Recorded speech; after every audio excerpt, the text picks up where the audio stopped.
le module bibliothèque. Bibliothèque. Le module bibliothèque, c'est quelque chose de complètement nouveau dans Windows 7 et qui est vraiment, à première vue, compliqué, mais en fait très simple d'utilisation. Donc, je vais ouvrir ce module bibliothèque et en fait, on se rend compte qu'on retrouve des dossiers, documents, images, musique, vidéo. Vous allez me dire, voilà, bon, ça c'est ce qu'on retrouvait dans le dossier mes documents sous XP ou dans le dossier utilisateur sur Windows Vista. Eh bien, pas du tout. En fait, ces dossiers sont gérés virtuellement à part entière et regroupent les types qui les concernent. Par exemple, dans le dossier musique, je vais retrouver par arborescence mon dossier ma musique, dans mes images mon dossier mes images, dans document mes documents. Donc, à première vue, on voit pas trop l'intérêt. En réalité, c'est parce qu'ici, je n'ai pas configuré de dossier. Mais dans musique, je pourrais très bien ajouter un emplacement. Et donc, en ajoutant un emplacement ici, par exemple un emplacement dans un dossier d'utilisateur d'autres sessions, un dossier réseau, je pourrais ajouter, centraliser un contenu spécifique, par exemple ma musique, dans cette bibliothèque musicale. Et donc centraliser le tout. Et y accéder beaucoup plus rapidement. Donc si vous avez plusieurs dizaines d'emplacements sur votre réseau ou dans vos différents disques durs qui traitent de musique, hormis votre dossier ma musique contenu dans votre compte utilisateur, ben vous pourrez les centraliser dans ces bibliothèques.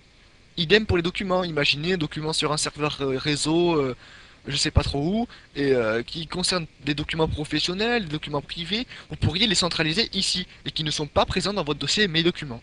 Donc c'est très pratique pour accéder très facilement à vos différents types de documents, d'informations.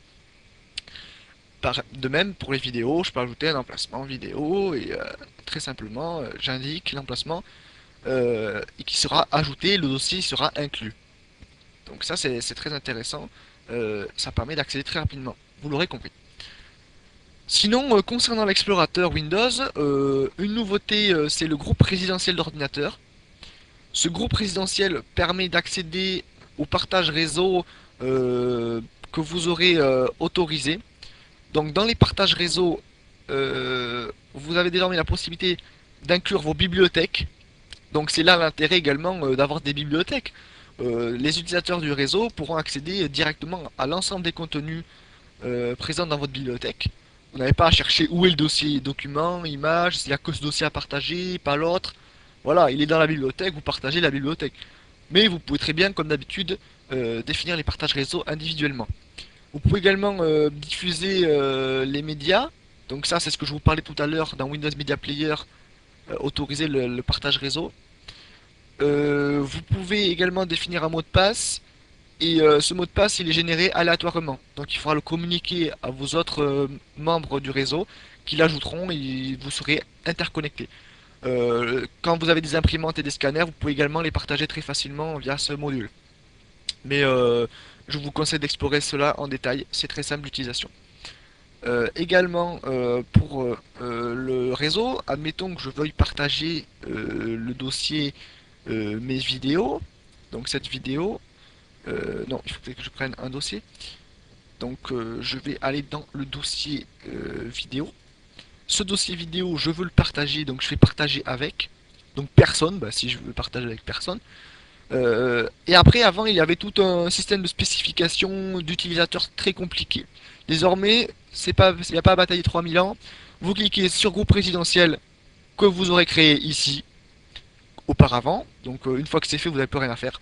Vous dites si vous autorisez la lecture, ou alors lecture plus écriture. Donc c'est-à-dire que vous pouvez autoriser les autres personnes du réseau à lire votre fichier et à le modifier, à écrire dessus. Sinon, vous pouvez définir certaines personnes du réseau comme auparavant. Ça, c'était le module compliqué qui est mis au second plan désormais. Autre nouveauté, l'affichage en type contenu. Donc c'est un autre style d'affichage, on aime ou on n'aime pas, il est présent. Pareil, le module visualisation qui est nettement plus rapide qu'avant pour visualiser du contenu. Voilà, accès plein écran avec Windows Media Player. Donc ça c'est beaucoup plus réactif. Voilà pour